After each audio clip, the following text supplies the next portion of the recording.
Hello students, आज हम जो बात करेंगे वो प्रोसेसर के क्वेश्चंस की बात करेंगे।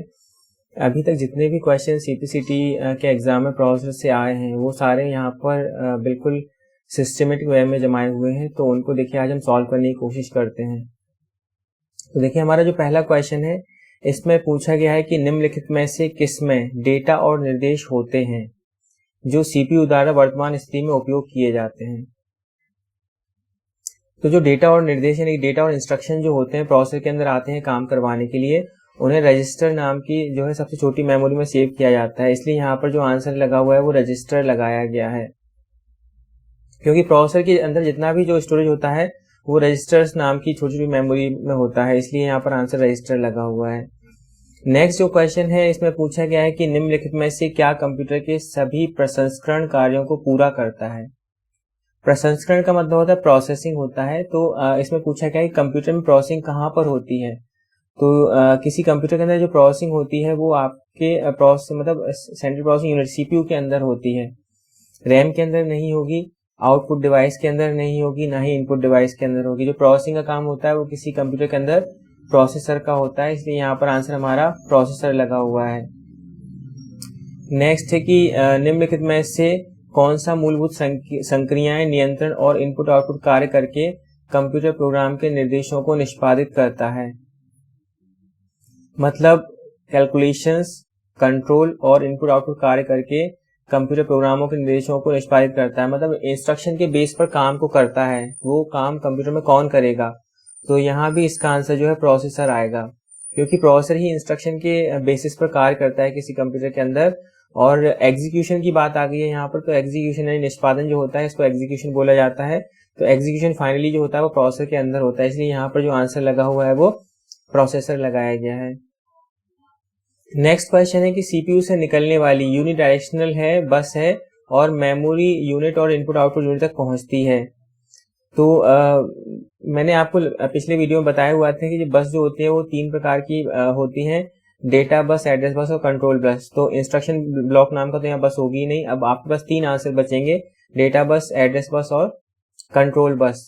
तो जो डेटा बस होती है वो बाई डायरेक्शनल होती है, डेटा आ भी सकता है जा भी सकता है, और कंट्रोल बस में भी जो है बाई डायरेक्शनल होती है। केवल एड्रेस बस जो है वो यूनिडायरेक्शनल होती है, इसलिए यहाँ जो हमारा आंसर आएगा वो यूनिडायरेक्शनल बस के लिए एड्रेस बस का आंसर लगेगा यहाँ पर, इसलिए हमने यहाँ जो आंसर लगाया है वो एड्रेस बस को लगाया गया है। नेक्स्ट है फिर क्वेश्चन कि सीपीयू द्वारा सर्वप्रथम कौन सी बाधा उत्पन्न करने वाली डिवाइस को सेवित किया जाता है। यहाँ क्वेश्चन पूछा गया है कि यदि कोई डिवाइस आईआरक्यू जब जनरेट करता है तो प्रोसेसर को सबसे पहले किसको जो है प्रेफरेंस देगा, प्रायोरिटी देगा। तो ये आईआरक्यू से रिलेटेड क्वेश्चन है, तो याद रखिए यहाँ पर जो हार्ड डिस्क होती है, मैग्नेटिक डिस्क जो होती है, सबसे पहले उसकी आईआरक्यू को जो है प्रोसेसर सॉल्व करता है, इसलिए यहाँ जो आंसर हमारा लगा है वो मैग्नेटिक डिस्क लगाया गया है। जो डिवाइस जितना ज्यादा तेज से डेटा ट्रांसफर करता है उसकी आईआरक्यू ज्यादा होती है, उसकी प्रायोरिटी बहुत ज्यादा होती है, और जो डिवाइस स्लो होते हैं उनकी जो आईआरक्यू प्रायोरिटी जो है वो कम होती है। तो यहाँ जो हमारा आंसर हमने लगाया हुआ है वो चुंबकीय डिस्क यानी मैग्नेटिक डिस्क को लगाया हुआ है, क्योंकि उसकी आईआरक्यू से सबसे पहले जो है प्रोसेसर एक्सेप्ट करेगा। इसके बाद नेक्स्ट क्वेश्चन है कि वह स्थिति जब दो या दो से अधिक डिवाइस एक साथ बस में डेटा लिखने का प्रयास करते हैं तो उसे क्या कहा जाता है।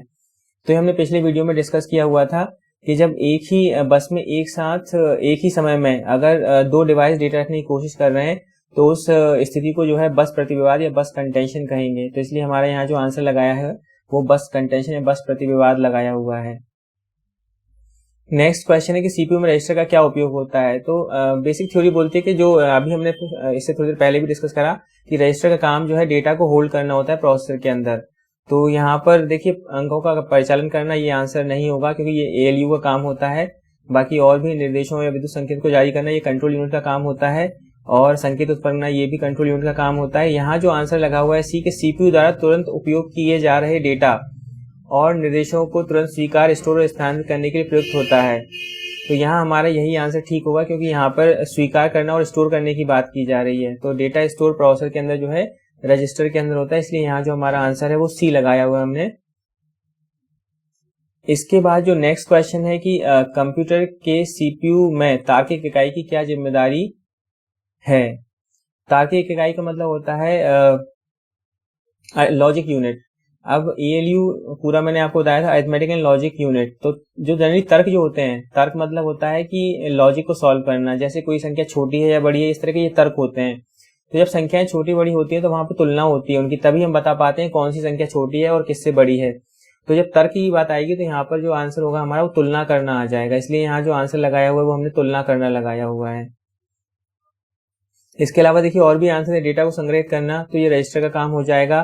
डेटा के प्रवाह को नियंत्रित करना, ये कंट्रोल यूनिट का काम हो जाएगा। और सूचना के प्रवाह को नियंत्रित करना, ये भी कंट्रोल यूनिट का काम हो जाएगा। तो यहाँ पर क्योंकि तार्किक इकाई का काम क्या था ये पूछा गया था, तो तार्किक इकाई तुलना करेगी, इसलिए हमने यहाँ पर जो आंसर लगाया है वो तुलना करना लगाया हुआ है। नेक्स्ट जो हमारा क्वेश्चन है उसमें पूछा गया है कि ग्राफिक के कार्य प्रदर्शन को व्यवस्थित और बढ़ाने के लिए CPU के साथ निम्न में से किसका उपयोग किया जाता है। देखिए यहाँ एक शब्द आ गया है ग्राफिक्स। तो मैंने पिछली क्लास में बताया था कि ग्राफिक्स को हैंडल करने के लिए विशेष प्रकार के प्रोसेसर का उपयोग कंप्यूटर में होता है, जिसे GPU कहा जाता है, ग्राफिक प्रोसेसिंग यूनिट। तो वही यहाँ पर हमारा आंसर आएगा फिर GPU। तो वही आंसर मैंने यहाँ पर लगाया हुआ है। इसके बाद नेक्स्ट पॉइंट है कि VLSI का पूरा नाम सही विस्तार कौन सा है। तो VLSI को कहा जाता है वेरी लार्ज स्केल इंटीग्रेशन, इसलिए यहाँ पर आंसर हमने डी को लगाया हुआ, वेरी लार्ज स्केल इंटीग्रेशन। ये जो है प्रोसेसर की फैब्रिकेशन टेक्नोलॉजी है, तो कई तरह की होती है, SSI, MSI, LSI, इसके अलावा ULSI, ऐसी कई सारी टेक्नोलॉजी थी। तो यहाँ पर जो हमारा VLSI का फुल फॉर्म लगेगा वो वेरी लार्ज स्केल इंटीग्रेशन लग जाएगा। नेक्स्ट क्वेश्चन है कि CPU के दो घटक निम्न में से कौन से हैं। तो देखिए CPU को यानी प्रोसेसर के जो घटक मतलब कंपोनेंट की बात की गई है, तो ALU तो प्रोसेसर के अंदर होता है लेकिन बस प्रोसेसर के अंदर नहीं होती, इसलिए ये आंसर नहीं होगा। इसके अलावा रजिस्टर और मेन मेमोरी, अब मेन मेमोरी मदरबोर्ड पर लगी होती है रैम, इसलिए ये भी आंसर नहीं होगा। इसके बाद कंट्रोल यूनिट और बस, तो कंट्रोल यूनिट प्रोसेसर के अंदर होती है लेकिन बस प्रोसेसर के अंदर नहीं होती, इसलिए ये भी आंसर नहीं लगेगा।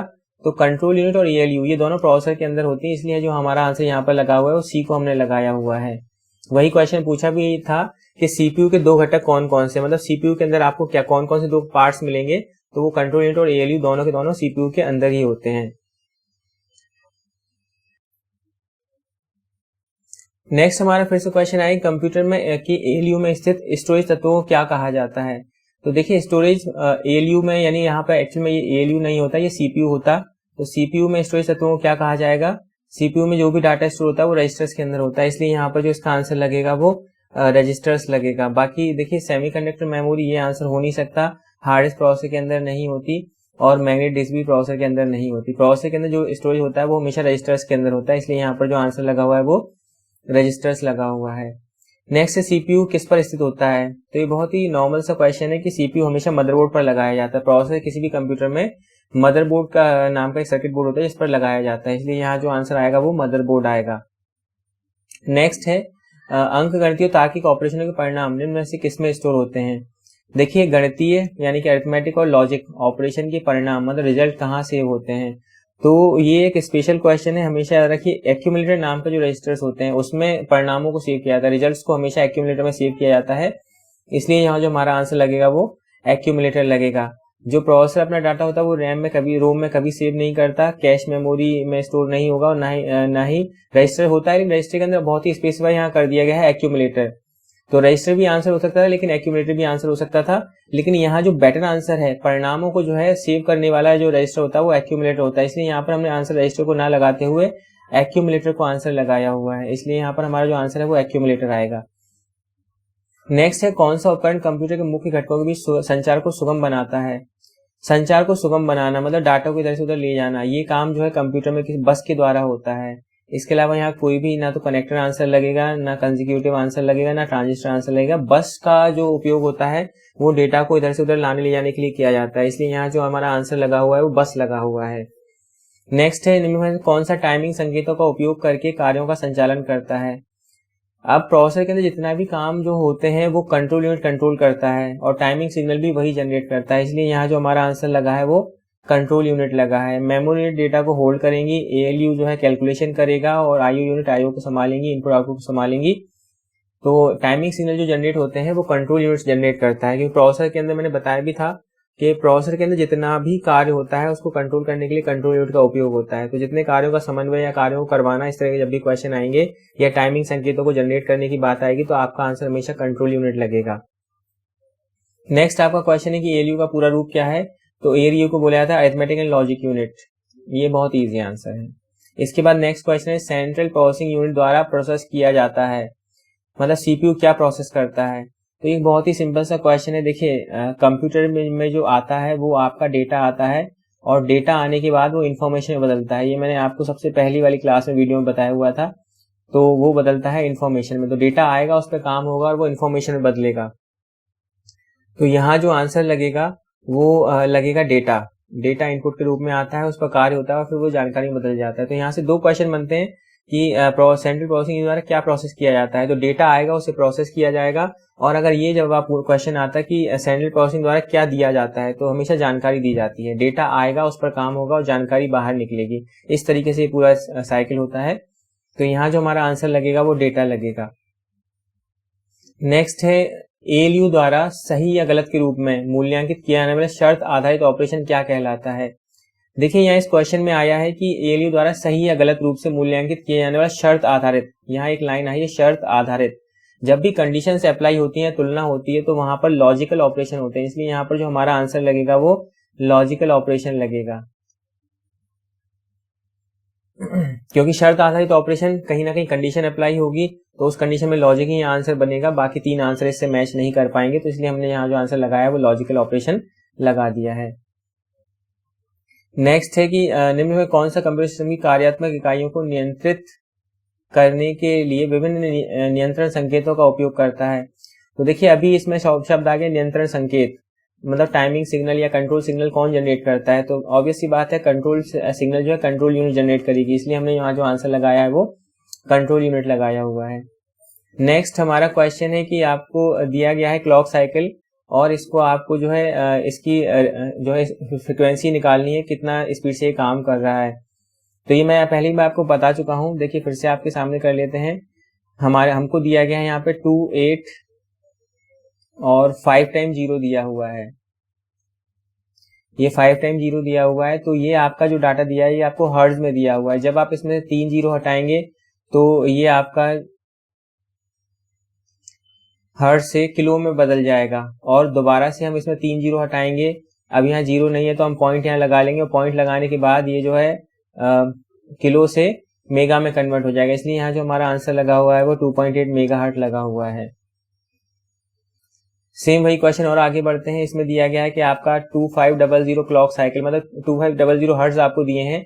इसमें अगर आप 1000 से डिवाइड कर देंगे तो ये आपका किलो में बदल जाएगा। इसलिए यहाँ जो हमारा आंसर लगा है वो 2.5 किलो हर्ट्ज लगाया गया है। ये क्वेश्चंस आपको करने के लिए मैंने आपको इससे पहले वाले वीडियो में एक टेबल बताया हुआ था हर्ट्ज से मेगाहर्ट्ज और किलोहर्ट्ज में कन्वर्जन का, वो आपको देखना पड़ेगा, तो आपको ये बेटर तरीके से समझ में आ जाएगा। नेक्स्ट हमारा जो क्वेश्चन है कि निम्न में से कौन मेमोरी में निर्देश और डेटा प्राप्त करने को नियंत्रित करता है, उन्हें डिकोड करता है और एएलयू को भेजता है। क्वेश्चन दोबारा सुनिएगा।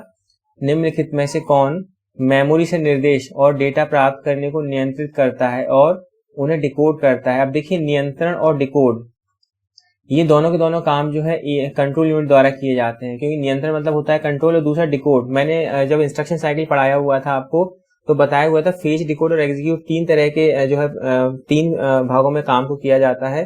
तो किसी जो इंस्ट्रक्शन होता है उसको डिकोड करने का काम कंट्रोल यूनिट करती है। इसलिए हमने यहाँ जो आंसर लगाया है वो कंट्रोल यूनिट लगाया है। वहीं अगर क्वेश्चन ये आता है किसी जो है इंस्ट्रक्शन पर कार्य कौन करता है, तो फिर उसका आंसर फिर एएलयू हम लगाते हैं, क्योंकि कार्य एएलयू के अंदर होता है, लेकिन उसको डिकोड मतलब इंस्ट्रक्शन को डिकोड करने या कार्य की करवाना क्या है वो काम कंट्रोल यूनिट करवाता है। इसलिए यहाँ जो हमने आंसर लगाया है वो कंट्रोल यूनिट लगवाया है।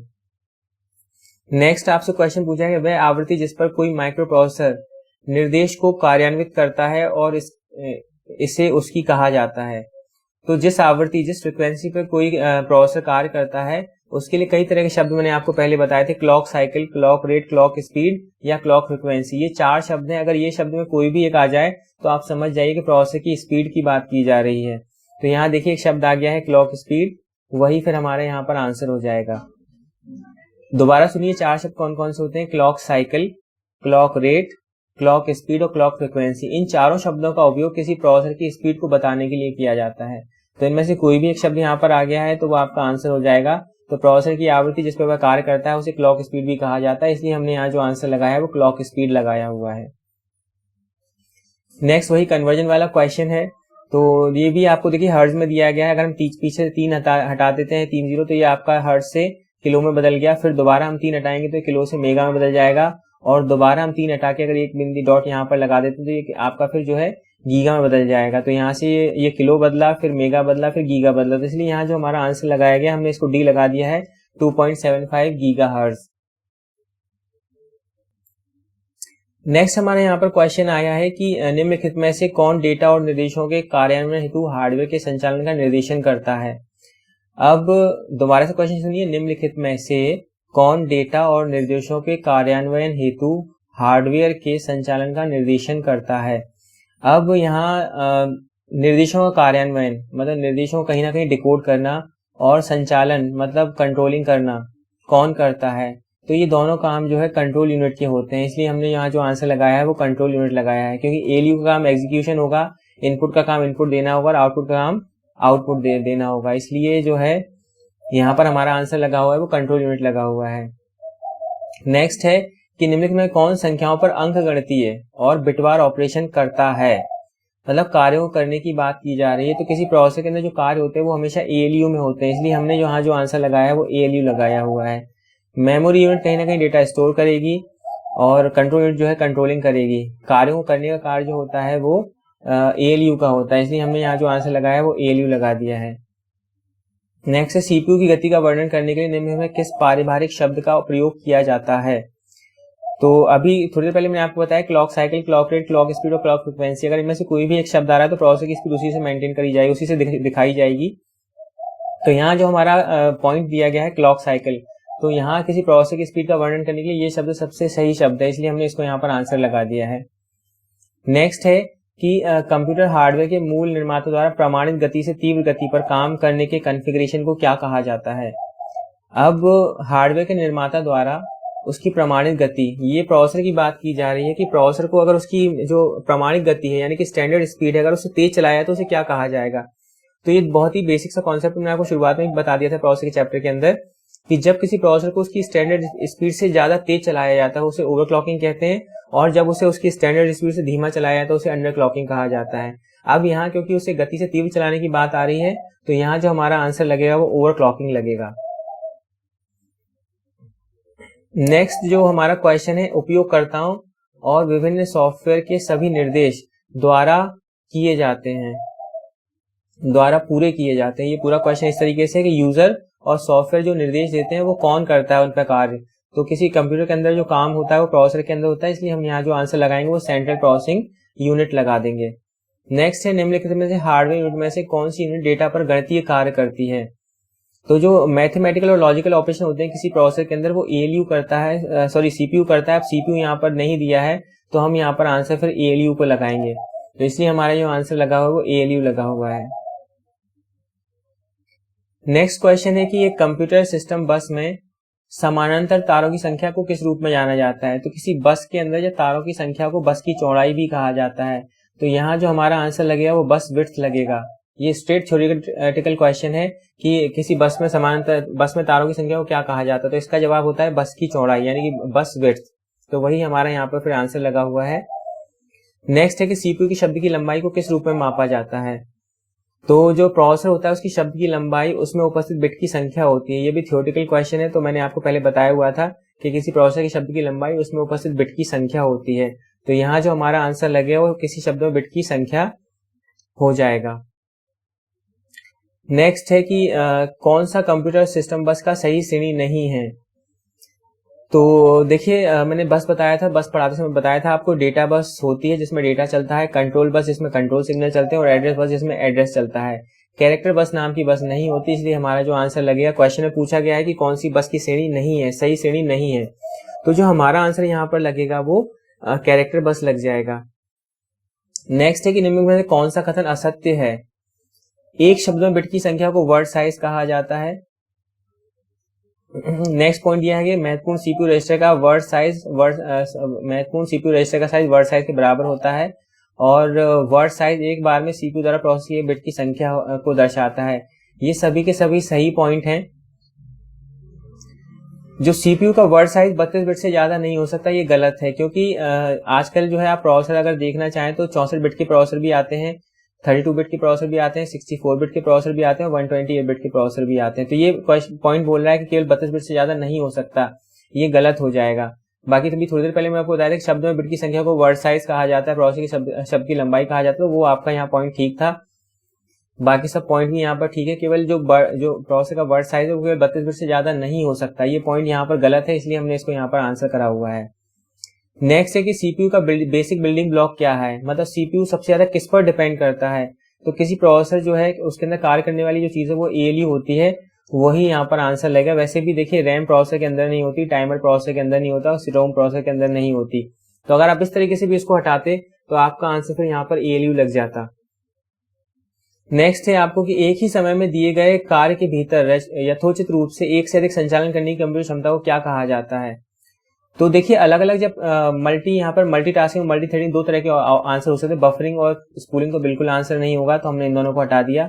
अब जो दो आंसर बचे हैं, अब देखिए अगर टास्क बहुत सारे टास्क अगर कर रहा है तो उसे मल्टीटास्किंग बोलते हैं, लेकिन यहाँ बोला गया है कि एक ही कार्य के भीतर का अलग अलग कार्यों को संचालन करना। तो जब एक ही प्रोसेस को कई टुकड़ों में बांट लिया जाता है तो वो उन्हें थ्रेड कहा जाता है, और जब ये एक साथ कई सारे प्रोसेस मतलब एक ही कार्य के अलग अलग प्रोसेस पूरे करे जाएंगे तो उसे मल्टी थ्रेडिंग के नाम से जाना जाएगा। इसलिए हमने यहाँ जो आंसर लगाया वो मल्टी थ्रेडिंग लगाया हुआ है। तो ये एक अच्छा पॉइंट है, समझ लीजिए। अगर किसी एक ही कार्य को अलग अलग टुकड़ों में बांट कर उसके कई सारे टुकड़ों को एक साथ उपयोग करा जाए, एक साथ उन पर कार्य करा जाए, तो उसे फिर मल्टी थ्रेडिंग के नाम से जाने जाते हैं। मल्टीटास्किंग मल्टी थ्रेडिंग में ये अंतर है कि मल्टीटास्किंग में अलग अलग प्रोसेस चल रहे होते हैं, और मल्टी थ्रेडिंग में एक ही प्रोसेस को कई टुकड़ों में बांट लिया जाता है और उन्हें एक साथ कर दिया जाता है। तो यहाँ जो वही क्वेश्चन पूछ रहा है, तो हमने फिर यहाँ जो आंसर लगाया वो मल्टी थ्रेडिंग लगाया हुआ है। नेक्स्ट हमारा जो क्वेश्चन है कि निम्नलिखित में कौन सी सरल और साथ ही जटिल अंकगणितीय तार्किक संचालन करने में मदद करता है। तो देखिए अंकगणितीय और तार्किक संचालन एएलयू में होते हैं। अब यहाँ पर एएलयू आंसर नहीं दिया गया है, तो हमारा आंसर माइक्रो प्रोसेसर हो जाएगा, क्योंकि प्रिंटर, कीबोर्ड और माउस के अंदर तो प्रोसेसिंग बिल्कुल नहीं होती, तो हमारा यहाँ जो आंसर लगेगा वो माइक्रो प्रोसेसर लगेगा। नेक्स्ट क्वेश्चन है कि किसी कंप्यूटर में अधिकतर प्रोसेसिंग में होती है, तो प्रोसेसिंग हमारी हमेशा होती है सीपीयू के अंदर, तो हमारा यहाँ आंसर सीपीयू लगा हुआ है, क्योंकि किसी कंप्यूटर प्रोसेसिंग सीपीयू के अंदर ही होती है। नेक्स्ट क्वेश्चन है जोड़, घटाव, विभाजन, गुणन, मतलब कुल मिला के जो है अरिथमेटिक ऑपरेशन है ये सारे के सारे, और संग में लॉजिकल ऑपरेशन किसके द्वारा निष्पादित किए जाते हैं, मतलब कहाँ एग्जीक्यूट किए जाते हैं, कहाँ पूरे किए जाते हैं।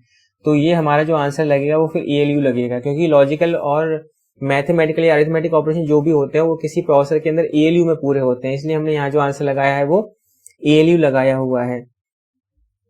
नेक्स्ट है डेटा संग्रहण करने और गणनाएं करने के लिए कंप्यूटर निम्नलिखित में से किस नंबर सिस्टम का उपयोग करता है। तो सबको पता होता है कि कंप्यूटर जो बाइनरी नंबर सिस्टम पर कार्य करता है, इसलिए हम यहाँ जो आंसर लगा रहे हैं वो बाइनरी नंबर सिस्टम लगा रहे हैं। इसके बाद है सीपीयू अपनी प्रक्रियाओं में बार बार मानों को लाने, डिकोड करने और निष्पादित करने का काम करता है, इसे सामयिक रूप से क्या कहा जाता है। तो देखिए मानों को लाना होता है फेच, डिकोड मतलब डिकोड, और निष्पादित का मतलब होता है एग्जीक्यूट। तो फेच, डिकोड और एग्जीक्यूट को कंबाइन रूप से क्या कहा जाएगा, ये क्वेश्चन कर रहा है। तो मैंने आपको बताया हुआ था कि फेच, डिकोड और एग्जीक्यूट इनसे मिलकर बनती है किसी प्रोसेसर की इंस्ट्रक्शन साइकिल। तो यहाँ जो हमारा आंसर लगेगा वो इंस्ट्रक्शन साइकिल लग जाएगा। नेक्स्ट है निम्नलिखित में से कौन शेष से अलग है। इनमें आपको सबसे अलग छांटना था। तो देखिए नियंत्रण या कंट्रोल यूनिट जो होती है प्रोसेसर के अंदर ही होता है, रजिस्टर प्रोसेसर के अंदर ही होता है, और एएलयू भी प्रोसेसर के अंदर ही होता है। प्रिंटर एक पेरिफेरल डिवाइस है, इसलिए हमने अलग इसको कर दिया है, और आंसर भी हमारा जो है प्रिंटर लगाया हुआ है। तो यहाँ जो हमारा आंसर हो जाएगा वो प्रिंटर हो जाएगा। नेक्स्ट है निम्नलिखित में कौन सा सीपीयू एक डिजिटल कंप्यूटर की अन्य इकाइयों के साथ संवाद नहीं करता है। तो यहाँ ध्यान से देखिए, इसमें बोला गया है कि कौन सा प्रोसेसर, मतलब किस सिस्टम में कोई प्रोसेसर किसके साथ कम्युनिकेशन नहीं करता। तो प्रोसेसर मेमोरी के साथ जो है कम्युनिकेट करता है, इनपुट आउटपुट डिवाइस से कम्युनिकेट करता है। रजिस्टर जो है प्रोसेसर के इंटरनल पार्ट होते हैं, तो ये आंतरिक रूप से काम करता है, बाहर रूप से काम नहीं करता, इसलिए यहाँ जो आंसर हमने लगाया है वो रजिस्टर को लगाया हुआ है। नेक्स्ट है डेटा प्रोसेसिंग के दौरान निर्देशों का वास्तविक निष्पादन होता है। अब देखिए निष्पादन मतलब होता है एग्जीक्यूशन, तो एग्जीक्यूशन किसी प्रोसेसर के अंदर हमेशा जो है arithmetic and logic unit ALU में होता है, इसलिए हमारा जो आंसर लगेगा वो एएलयू लगेगा यहाँ पर। नेक्स्ट है जोड़ने, घटाने, विभाजन करने, गुणन करने और लॉजिक ऑपरेशन किए जाते हैं। तो सारे के सारे लॉजिकल ऑपरेशन आपके कहाँ होते हैं, अरिथमेटिक और लॉजिकल ऑपरेशन जो प्रोसेसर के अंदर होते हैं वो ALU में होते हैं, इसलिए हमारा जो आंसर यहाँ पर लगेगा वो ALU लगेगा। नेक्स्ट है कि निम्नलिखित में कौन सा समय संकेतों का प्रयोग करते हुए विभिन्न संचालन ऑपरेशन का समन्वय करता है। ये क्वेश्चन इससे पहले भी आया था। तो जो संचालन होते हैं और जो कंट्रोलिंग होती है वो सारा कंट्रोल यूनिट करती है, इसलिए हम यहाँ जो आंसर लगाएंगे वो कंट्रोल यूनिट लगाएंगे। नेक्स्ट क्वेश्चन है कि अंकगणितीय और तार्किक परिचालन के मान किस रजिस्टर में संग्रहित होते हैं। अब अंकगणितीय तार्किक परिचालन के मान मतलब जो कैलकुलेशन हुई है उसके रिजल्ट कहाँ सेव होंगे। तो इससे पहले भी हम बात कर चुके हैं कि रिजल्ट या परिणाम जो होते हैं वो हमेशा एक्यूमुलेटर नाम के रजिस्टर में सेव करे जाते हैं, इसलिए हम यहाँ जो आंसर लगा रहे हैं वो एक्यूमुलेटर लगा रहे हैं। नेक्स्ट है आपका सेंट्रल प्रोसेसिंग यूनिट। इसके बारे में कुछ आपको जो है ऑप्शन दिए गए हैं, स्टेटमेंट दिए गए हैं, तो इनको हम पढ़ लेते हैं। कंट्रोल पैनल से ऑपरेट होता है, CPU कंट्रोल पैनल से ऑपरेट होता है, ये गलत है। सिर्फ स्टोरेज को नियंत्रित करता है, ये भी गलत है। और इनपुट डेटा को कंट्रोल करता है, ये भी गलत है। इनपुट आउटपुट प्रोसेसिंग को नियंत्रित करता है, ये सही है, इसलिए हमने आंसर लगा दिया है इसको कि प्रोसेसर क्या करता है। तो प्रोसेसर इनपुट को इनपुट आउटपुट और प्रोसेसिंग तीनों को कंट्रोल करता है, इसलिए हमारा यहाँ पर जो आंसर लगा हुआ है वो हमने D को लगाया हुआ है। नेक्स्ट है सारे लॉजिकल कार्य किसके द्वारा किए जाते हैं। तो यहाँ जो हमें दिख रहा है उसमें आंसर हमारा या तो CPU हो जाता या ALU हो जाता। कंट्रोल यूनिट काम सारे लॉजिकल कार्य नहीं करती है और प्लॉटर भी नहीं करेगा, मॉनिटर भी नहीं करेगा, तो यहाँ हमारा जो आंसर लगेगा वो ALU लगेगा। नेक्स्ट है कंप्यूटर में गणना के कार्य किए जाते हैं।